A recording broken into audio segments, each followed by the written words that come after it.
Welcome to A Photographer's Life, the channel that takes you behind the curtain into the world of professional architectural photography.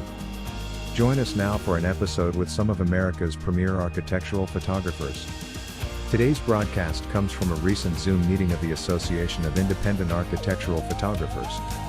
This discussion is led by AIAP Director Alan Blakely. We hope you enjoy the show. If you do, please let us know by liking this episode and subscribing to this channel. Now, on with the show. I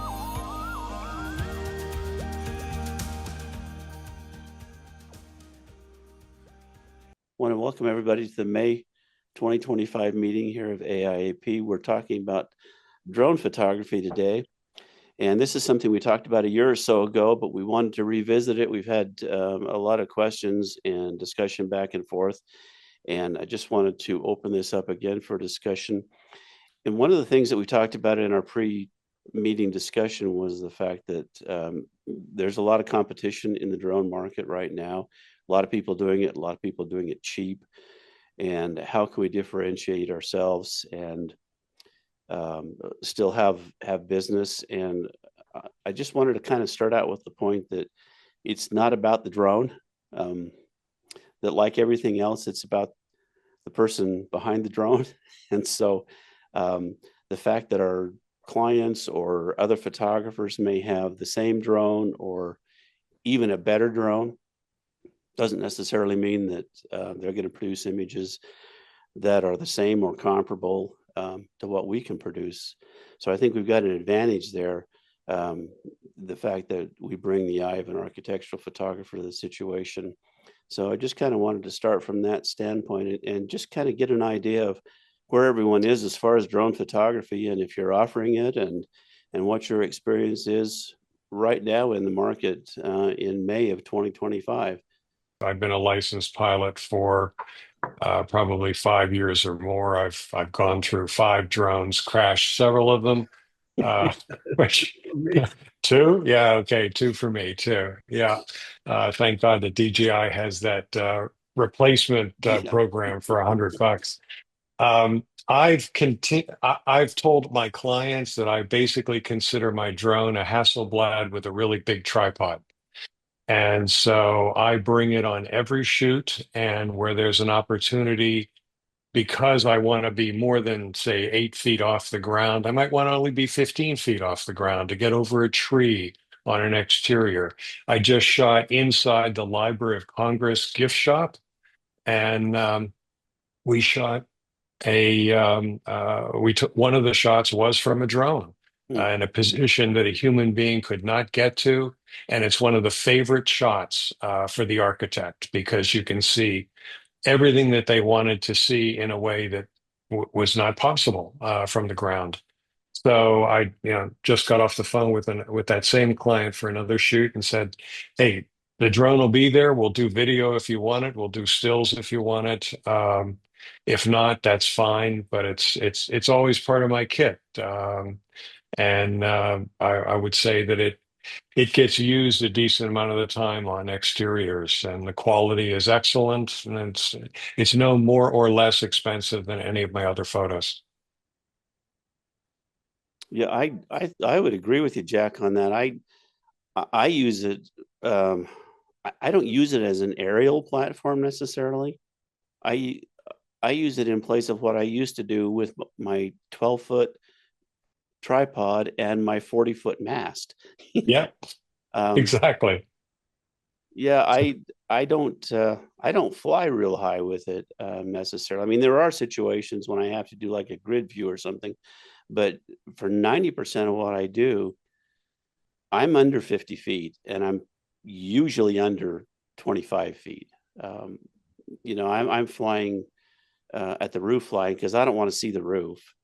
Right. And I want to get a view that's a little bit elevated. In fact, I shot a job this past week where the architect called me afterward, and he said, I never saw that because we never stood up on a ladder or anything and were able to see that view, because it was a view that showed some mountains in the background, and you really couldn't see it unless you were up 15 feet.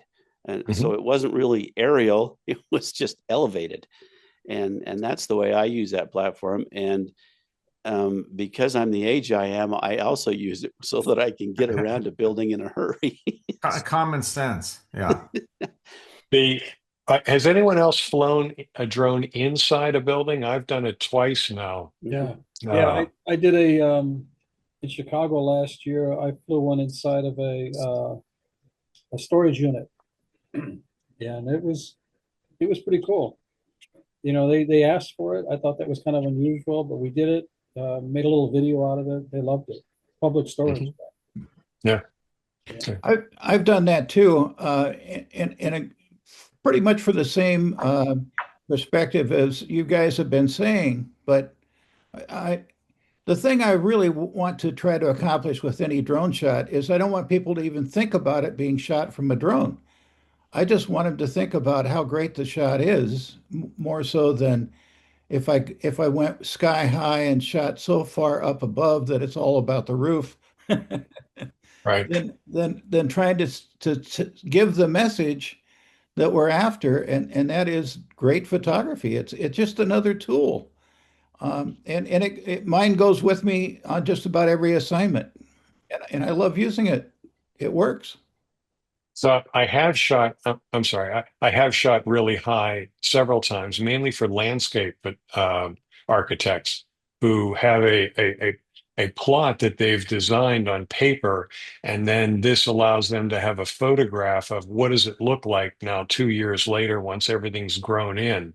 And that might be shot at 400 feet or 800 feet in order to match one to one with their drawing.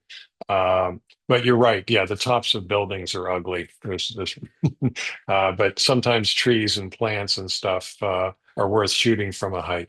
I was just saying my approach, I've been involved with drones probably at least 10 years, but I don't own a drone. My assistant, I have two different assistants and they have the drone. So Ellen and I talked about this before on one of these calls. When I'm using the drone mostly at twilight for commercial buildings, I'm on the ground shooting, okay, twilight, and he's up in the air, and I'm glancing at his monitor, and that just works out better for me if we have both on the ground and up in the air, especially in the twilight since we have such a small window to shoot. Some of my drone operators in the past, they're a little bit more of a daredevil. Like we've been downtown Portland and they're dodging buildings, not bullets, buildings. Some of the younger assistants that I have, they're pretty agile with the drone uh, stick moving it around. But I'll probably have to give in and get my own sometime. But anyway, I just like having two cameras at the same time, so to speak, on the twilight shoot. So that's just my philosophy on it. And I believe, and tell me I'm wrong, which I probably am. I believe on my Canon, I'm gonna have a little bit better dynamic range, and I'm pretty good on the ladder than with the drone shots. But maybe most people can't tell the difference between the high-end drone finished image and a shot that's done with the Canon, 5D Mark IV. So anyway, you want to have them close. You don't have a big difference, but I just like the quality I get. So Alan, I know about the ladder, but I have somebody holding my ladder. Yeah. Yeah, I mean, I've still got my 50-foot camera mast. If anybody's interested, it has a motorized head. It's really nice, Yeah, but but it yeah. weighs a ton.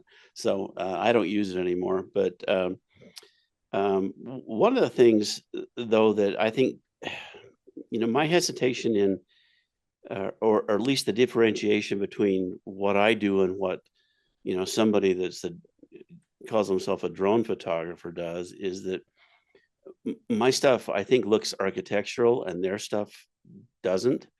Um, and part of that is I straighten the verticals, and that's one thing I don't see drone photographers ever do, is straighten verticals, and that takes a little bit of time, or correct the distortion of that lens. And I don't care what drone you've got, those lenses need some distortion correction, and Lightroom doesn't do it for you necessarily automatically. Alan, that's a great question about whether you correct the verticals on a drone shot, and I believe it's a certain level, certain height of the drone. It's Absolutely. Yeah, and tell me if I'm wrong again. If you get too high and you correct the perspectives of verticals, it looks a little bit wonky. It it's just going to doesn't look look right. stupid. Yeah. Yeah. So I did a lot of research on on other photographers and other drone shots to say, what point do you start correcting the verticals on a drone? So I think it's subjective on that. Yeah, I think it's totally subjective. There is a point where it's not going to look right. It's going to look like, oh yeah, he's corrected verticals. But Yeah. if you're down in the, in the range that Jack and I were talking about earlier, and you don't correct the Mhm. verticals, or if you're rolling video and you've got your pitch angle somewhere, more than 5 degrees either way, negative or positive, if your pitch angle is up or down quite a bit, it's going to look wonky. And I think that's one of the things. I mean, I hate to jump to video all of a sudden, but if we're rolling video, which a lot of us are doing, the pitch angle is going to make a big difference in how cinematic the video looks. And so I try to keep my pitch angle as close to zero as possible. And when I talk about pitch angle, that's that's this angle here, and as close to zero as possible. And then I've also adjusted my camera setting, my gimbal settings, way down from what the factory settings are, in order to have a cinematic look to things. Because like I use the Mavic 3, and out of the box, that thing is just a twitchy mess. And unless you adjust those gimbal settings pretty dramatically, you're not going to have a video that looks anything cinematic. And so, I mean, I'm happy to share my gimbal settings, but you've really got to adjust those down and slow them down so that it looks like there's a camera operator that's actually making those moves. And doing that kind of thing, and that makes a huge difference. Because I get a lot of times I'll get on site and I'll have a client say, well, our superintendent has a drone and he's already flown video of this project, so you don't need to.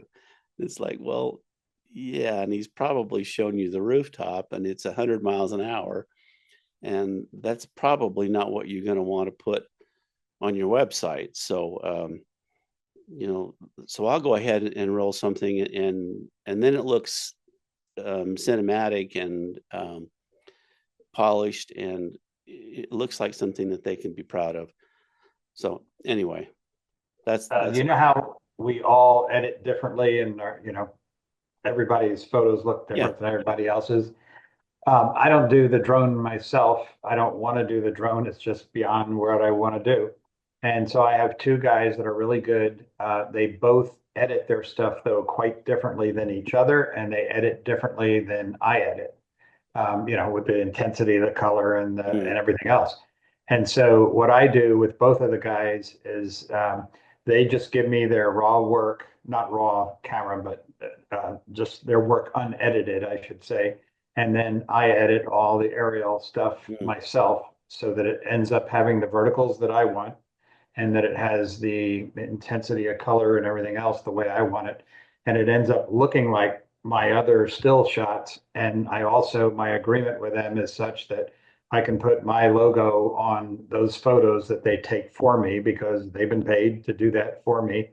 And so it's all my stuff. And as far as the client's concerned, I did the aerial as well. And I don't do the aerial. I administer it a little bit. I say, no, I want that shot over there. I'm out there in the field with them when they're doing it, but I just don't do the aerial because I don't want to get into that. So is that a work for hire agreement that you have then with them, Glenn? Yeah. Okay. Yeah, that they just plain, it becomes my property, and I can put my logo on it, and I can sell it and everything, and because they've been paid for their work. Mm-hmm. Okay. So. I think the other thing that differentiates us from the run and gun folks that Norman were talking about for $90 is composition. Yeah, I mean, the rules of composition don't change just because you're 30 feet up. And Alan's comment about getting high enough to see the mountains in the background, and the straight verticals and everything else. I mean, that's also what differentiates us, is we know what a good, well-composed photo is supposed to look like, regardless of whether it's from a drone or, from a terrestrial camera. Yeah, Jack, that's what I meant too.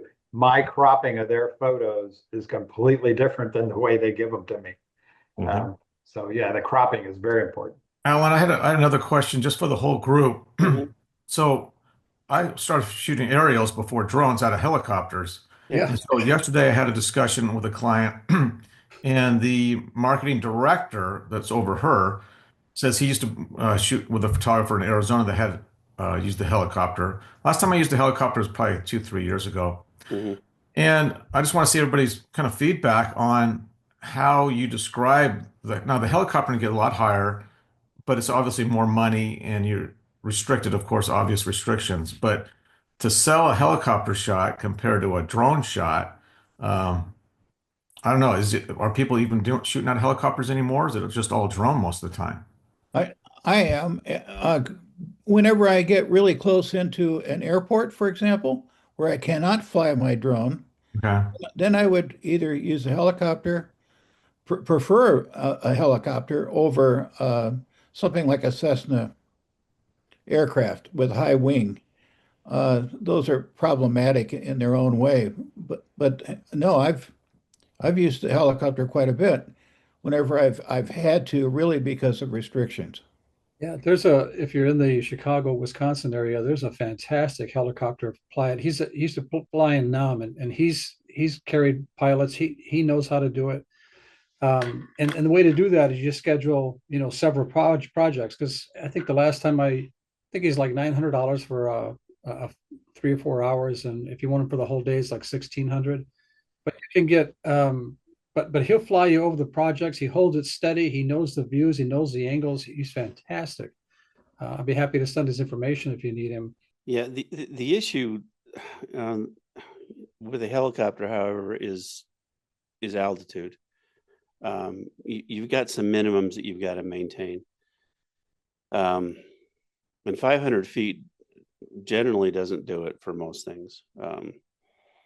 And so for me, the drone is just a completely different platform. It's giving me shots that I could never get with a helicopter. And I spent thousands of hours, harnessed out of a helicopter with my feet on the skids, and everything from, R-22s to Bell Jet Rangers and things like that. So, but I would much rather put a drone up if it's at all possible than get into a helicopter.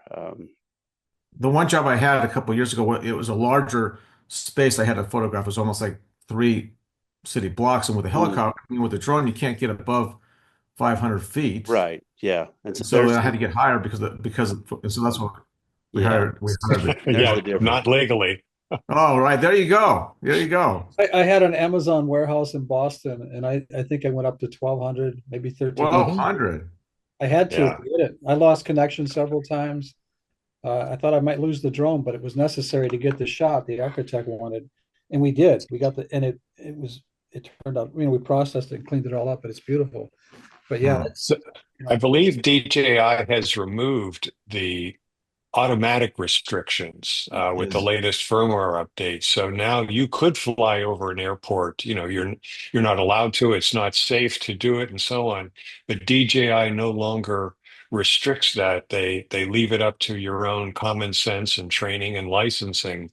Yeah, you get a So little checkbox where you assume responsibility But and liability on that. but when we're flying with remote ID, we're giving ourselves away. Exactly. I mean, they could know. All right, he just shot that from 1,200 feet. oh no, there's no question about it. Yeah, I mean, there's no Yeah, he question. was right over the field. So with regard to the FAA, that they do investigate every case that gets reported to them. And to the extent that they investigate it is based on the seriousness of the infraction that they perceive. And so I think a one-off like that is different than somebody who's a serial infringer. Right. Like I don't perceive, Nora, what you're doing is like daredevil type stuff, but all it Exactly. takes is one cranky Karen on site. What are you doing with this drone? Well, and that's something we ought to talk about because and not to jump subjects really fast, but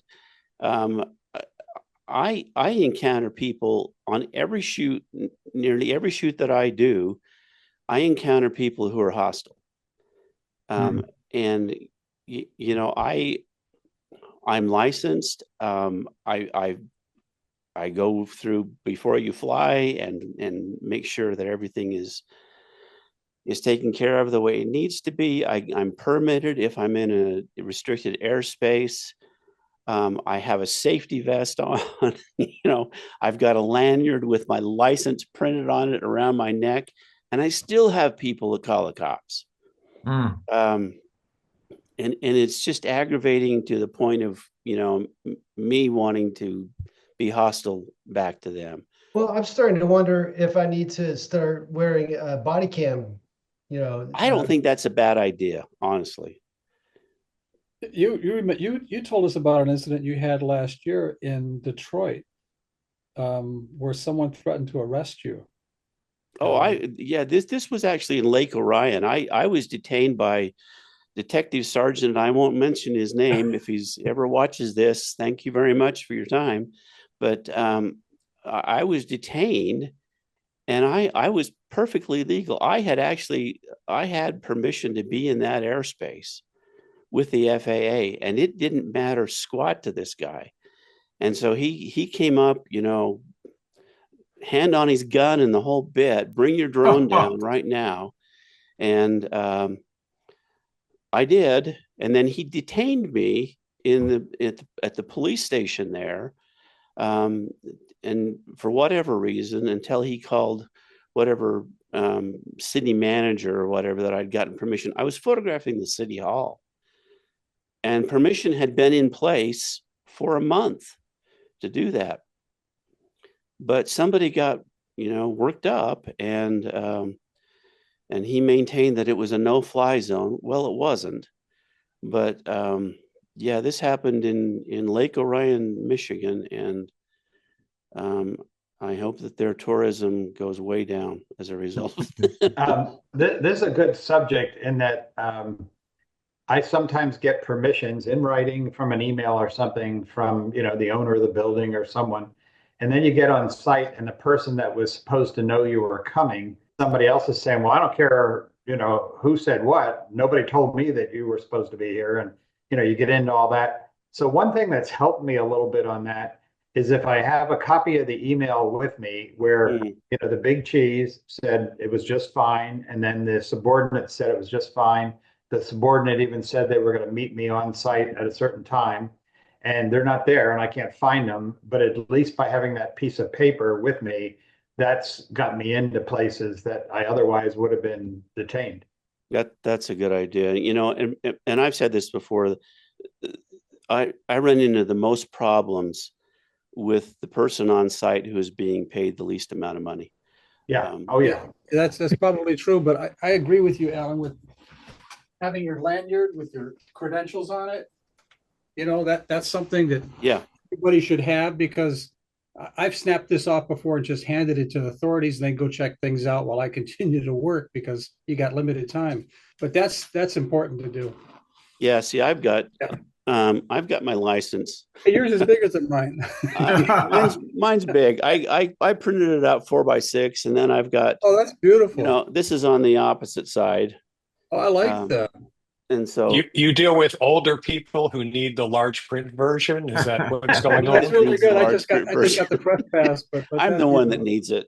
Oh, and then I've also got a vest, and Barry Schwartz put me on this, and I used to just wear a regular safety vest. Yeah, that's what I have. Barry put me onto this, and I'm sorry, but my video is reversed. But this one you can buy on Amazon, FAA certified drone pilot. Oh, that's cool. Great. You know, do not disturb. Not disturb, I like it. And I put that on, and then on the front of it, I've got my license here again. Press credentials, yeah, that's good. And so I always have that on when I'm doing this. I try to still get arrested as possible. It's like, I don't want anybody to think I'm just some knucklehead that's out here spying on people through their windows, which is what I've been accused of, even with the vest on. But how do you get press credentials? Well, that's a difficult thing, and this press badge, you can buy a package of them on Amazon. These are just sew-on patches, but I think they do carry a lot of weight as far as this is who I am, this is why I'm here, kind of thing. If unless you're affiliated with the AP or the New York Times or somebody else, that's really the only way to get a bona fide credential.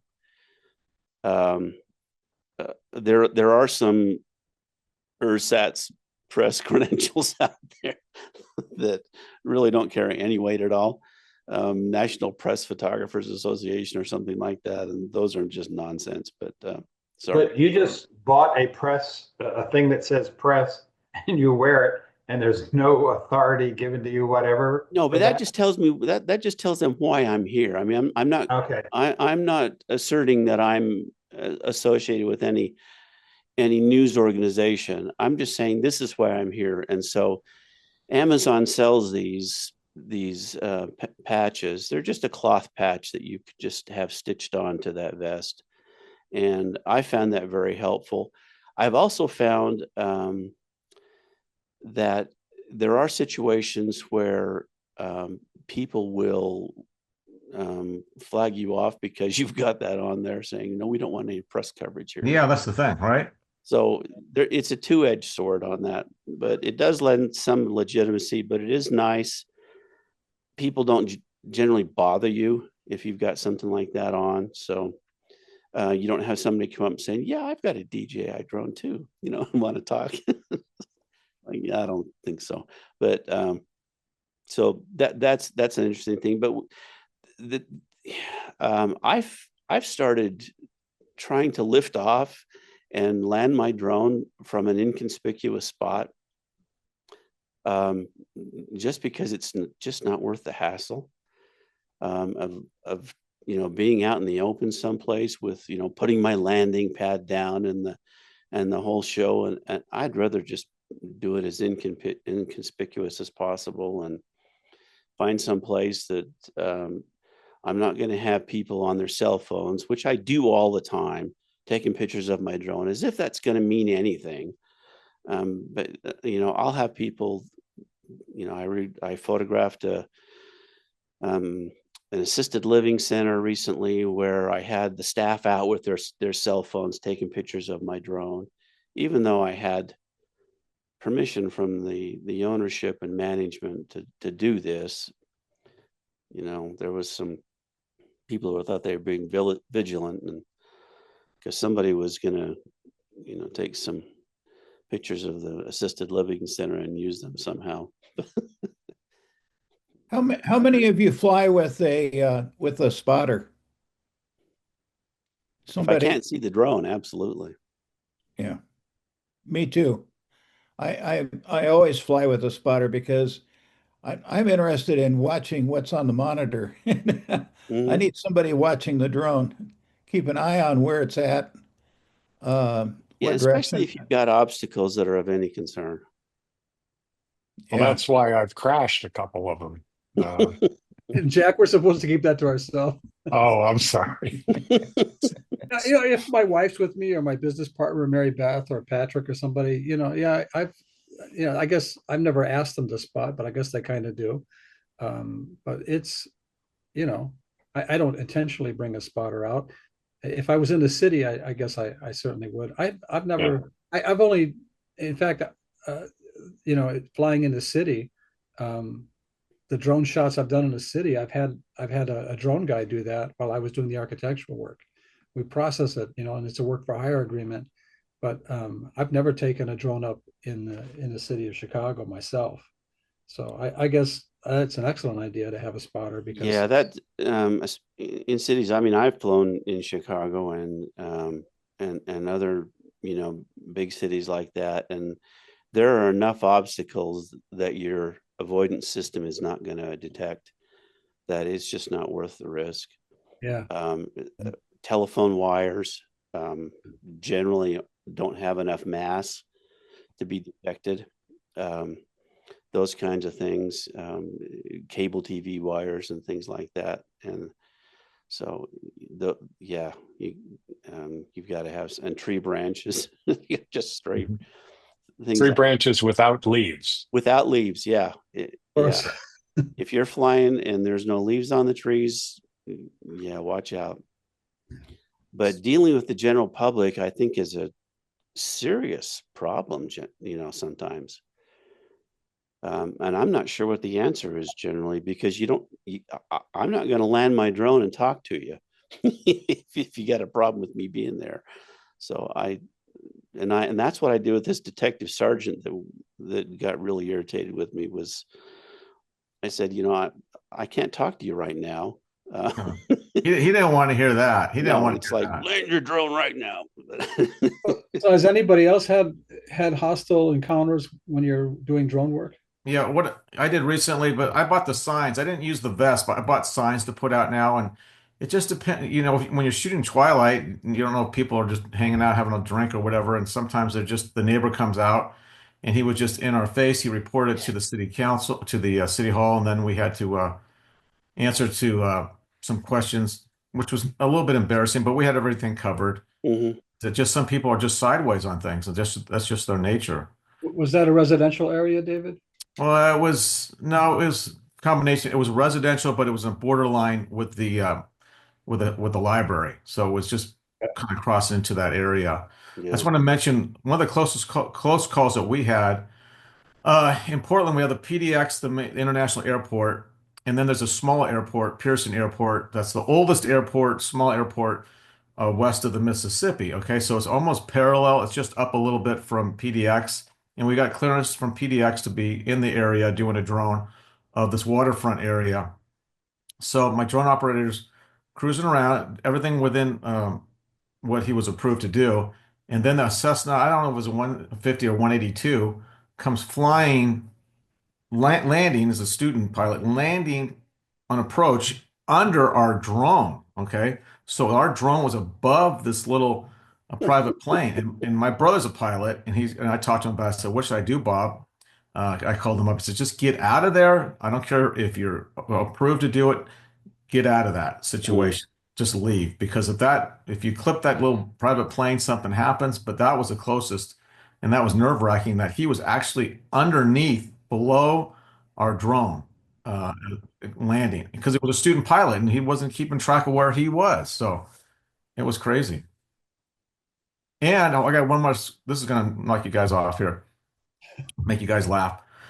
I'm shooting at a paper mill up by Seattle. It's very noisy. It's for Doosan tractors. So they're chipping up logs, making it into paper. Super loud. So I'm squatting down to get my camera out of my camera case. And the drone operator that I had is somebody new I never used before. I knew he was near me, but I couldn't hear him. Okay. So I'm down, squatting down. I stand up, and then I feel the blades of the drone hit my face.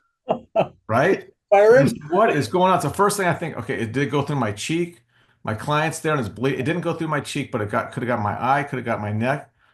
But I said, what are you doing so close? And it was the craziest thing. I've been shooting for, 43 years. And I've had some situations, but the thing actually hit, it was like a cat scratch. It had 3 scratches on my cheek. Mm. It was unbelievable. So that's my That's story for the that's a day. close call. Yeah. Yeah. You haven't hired that guy again, I assume. No.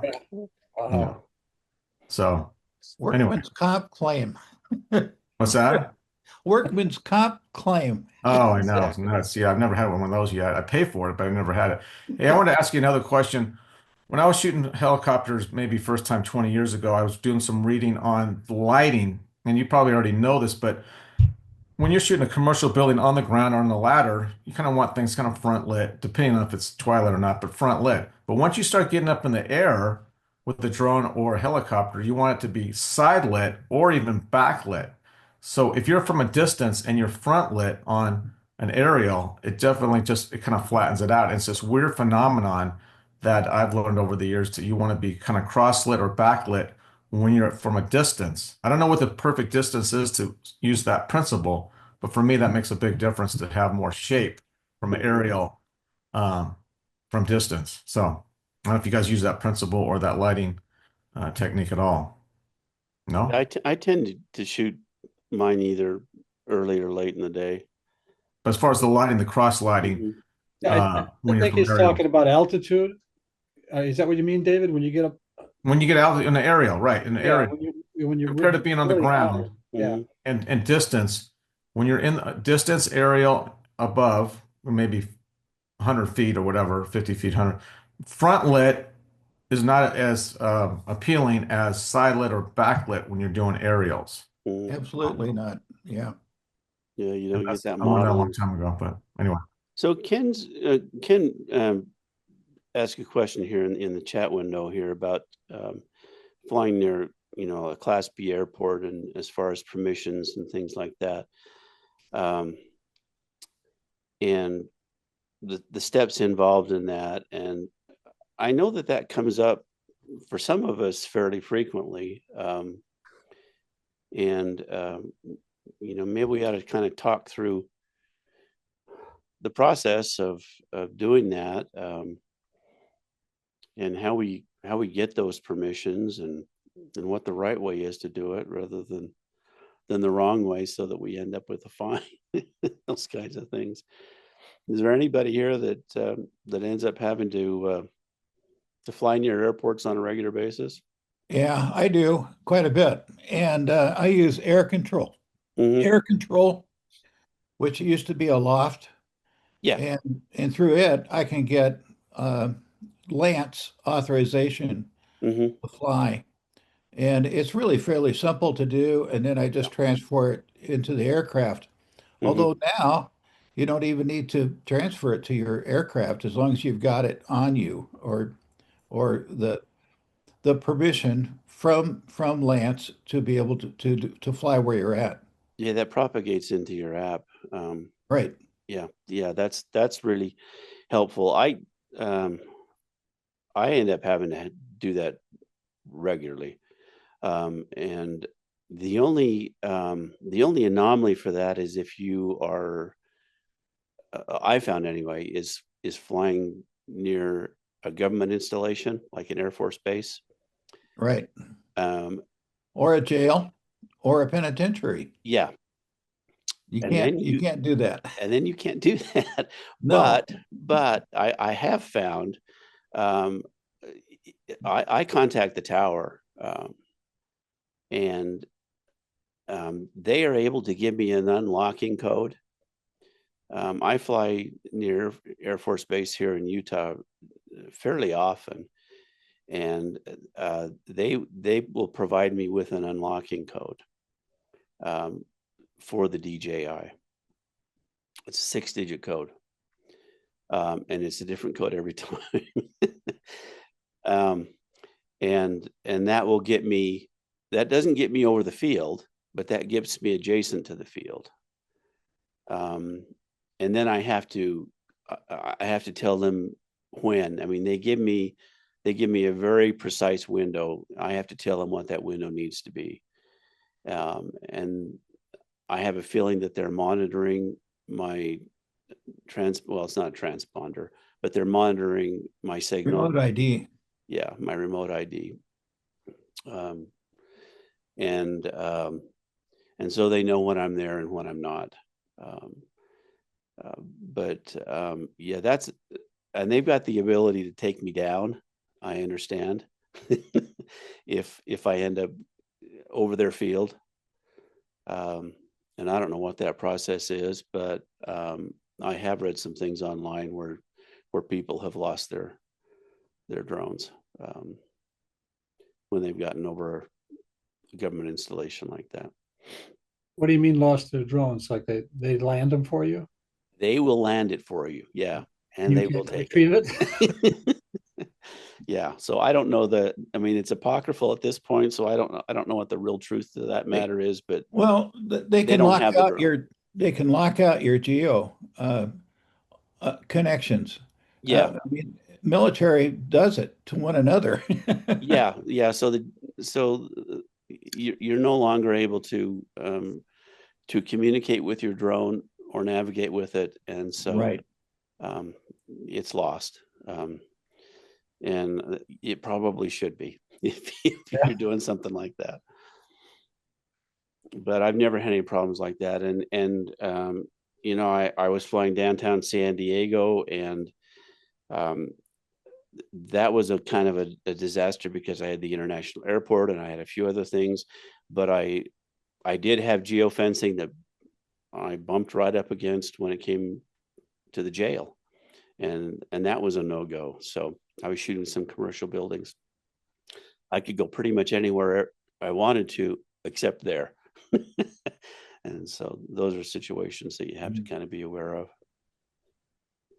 It's best to always at least be upfront and tell people what you're doing and why, rather than just kind of wing it and hope for the best. Well, if you're not careful, you can mess it up for a lot of legitimate flyers, people that are flying drones Yeah, I Yeah. was curious, how legally. many times do you, or like Alan, if you encounter somebody who's hostile, are you saying like, this is none of your business, or are you saying exactly what you're doing? Like when I watch YouTube videos of encounters, it's people saying, this is none of your business, and they tend to escalate it. No, I try to be professional about it and say that I'm doing I'm conducting an authorized flight. It's FAA approved. It's a commercial flight. It has nothing whatever I to do like with that your word neighborhood. conduct. I Yeah. like that word conduct. I'm gonna Yeah. use that. Um, and because I was in Denver a year or two ago, and I had several people approach me. I was in an intersection flying, and I had several people approach me and said, "We don't want you looking in the windows of these apartments next door here." It's like I was photographing an office building across the street. I had nothing to do with their apartment building, but and it could have escalated and gotten ugly. I was more accommodating than probably needed to be, and I said, look, and I just pointed to my controller and said, this is what I'm shooting. I'm shooting this office building, and that was all it took. So I'm also maybe wondering and it's also the body cam, maybe bringing some like printed out photos and just give it to them like, here, this is kind of what I'm doing, and then just let them walk away with it. yeah, and I hand people a business card so that they know that I'm just not some knucklehead out there flying drone, because there's plenty of those. And one other thing I wanted to bring up is the fact that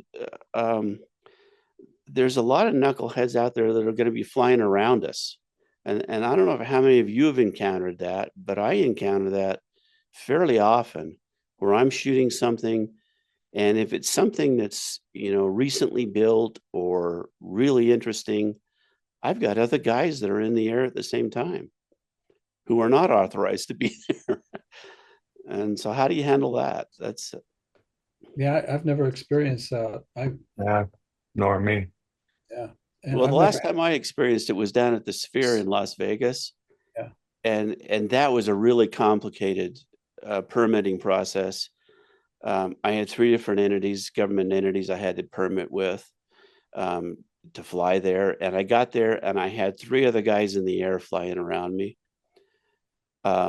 And it was the Eagles were opening there, and they had just arrived in their limousines and were disembarking, and I was photographing and kind of trying to do a ring around of the Sphere, and they had halted all the tourist helicopters for the moment while I was doing that. And I've got these other guys that are just flying around willy-nilly, and so there were police there. But anyway, so I contacted the police, and they contacted Homeland Security, who then arrested all three of the guys that were flying there. So Don't people have the right, I mean, for recreational to put a drone up? I think if you're not doing it commercially, you don't have to be licensed. this was restricted airspace. Oh, it's okay, that's different. It was restricted airspace on three different counts. And so they had no right to be there at all. Otherwise, yes, yeah, they do recreational, sure. There's not much you can do about it. And most recreational shooter or drone operators haven't gone through the training we have. No. They don't necessarily know what the rules are, and what a restricted airspace is. And if they've got a drone that's less than 249 grams, they don't even have to register the damn thing. They just pull it out of their pocket and throw it in the air. Mm-hmm. One thing that helps for me is, besides having a business card and having my ID on me, I've created several coffee table books of architecture, and I always have one of them with me, either right with me or in my car nearby. And just to prove that I'm legit, that I'm out there as an architectural photographer, that helps a whole lot. And then sometimes I've sold books that way too. It's like, yeah, you really do good work. I like this. Can I buy one of these books? So that works Sure. too. But however you can present your work on site, a stranger can't be looking up at your web. Well, maybe they could look at your website on their phone too. But if you can present some kind of credentials that prove that you are an architectural photographer and you have business being there, that helps a whole lot to lower the temperature. Glenn, you're famous. You're a famous photographer. People are supposed to recognize you. Yeah, right. That happens a whole. I'll tell you one other thing though, is in creating, I have a series of books called Distinctive Homes of America. And for me to pick my houses, sometimes I had no idea who lived there or anything else.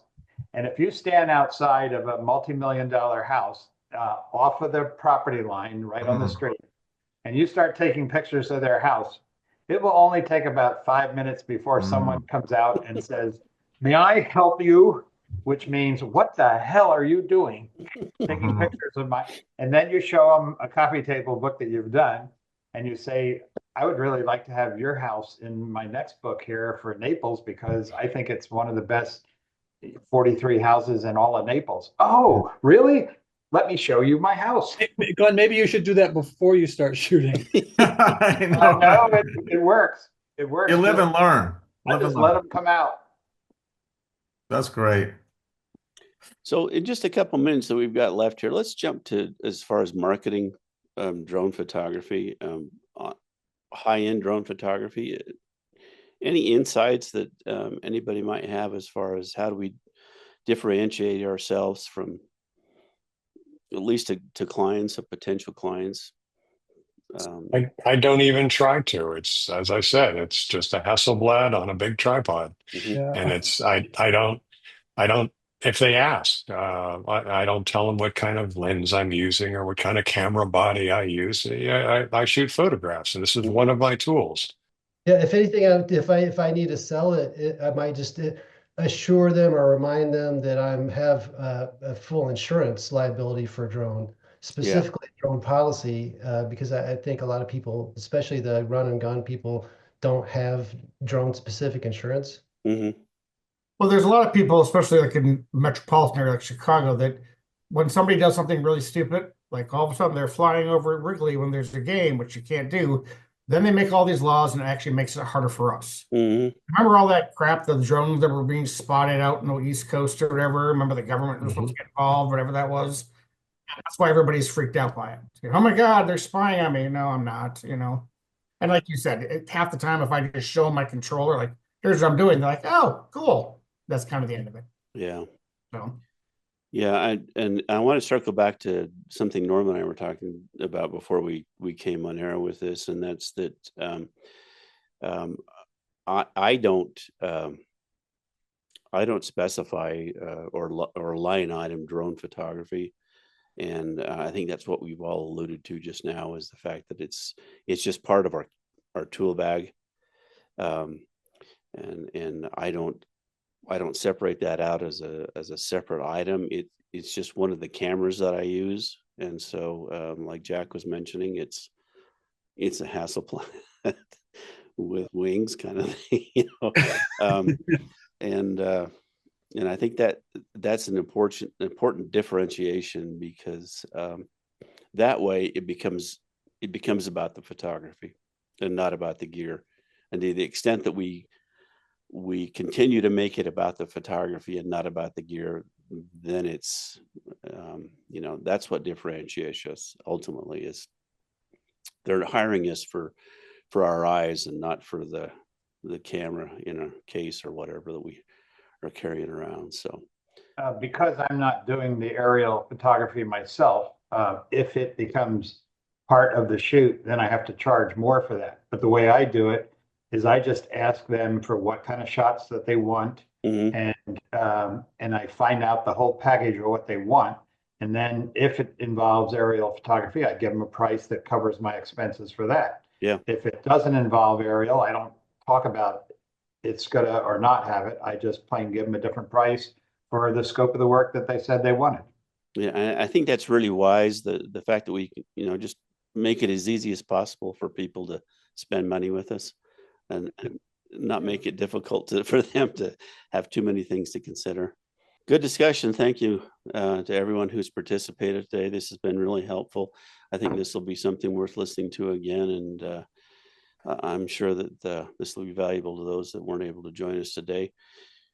Please email me or give me a ring with any topics that you think might be useful for discussion next time or in future meetings that we have coming up. And I know we're heading into a really busy time, so we'll try to schedule these so that we can all attend if possible. But I know the next 3 months are going to be difficult. So we hope that you have a great summer and a successful one, and be safe. And thank you all for joining us, and we'll see you again soon. This has been another episode of A Photographer's Life. If you've enjoyed this program, please let us know by liking this episode and subscribing to this channel. A Photographer's Life is brought to you by the Association of Independent Architectural Photographers.